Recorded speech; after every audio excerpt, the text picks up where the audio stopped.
Alhamdulillah pada hari ini Panitia Amalia Ramadan Masjid Merdekaya Jalan Gunung Salahutu mempersiapkan sajian buka puasa hari pertama 11 Maret 2024.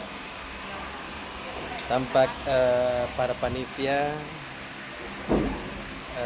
lagi mempersiapkan menu buka puasa. Apa kabar ibu-ibu? Puasa jadi semua? Alhamdulillah.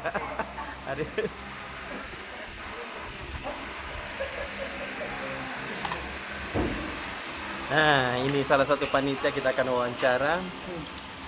Bu, ini hari pertama jatuh pada tanggal 11 Maret yang digelar oleh Panitia Amalia Ramadan Masjid Merdekaya ya? Iya, betul Pak. Ini tidak membeda-bedakan golongan ya? Iya, betul Pak. Jadi setiap hari seperti ini? Iya, setiap hari. Dan ini untuk buka puasa Hari yang pertama. hari pertama ya? Iya. Ya, terima kasih Bu. Iya, sama-sama.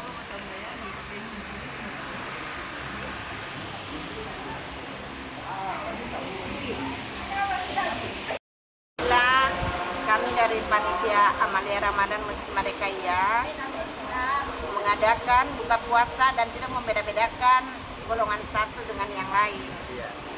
Pada hari ini kami sudah menyiapkan segala untuk buka puasa ala kadarnya. Yang mau singgah ke masjid kami silakan. Dengan senang hati kami melayani.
Download Tribun X sekarang, menghadirkan lokal menjadi Indonesia.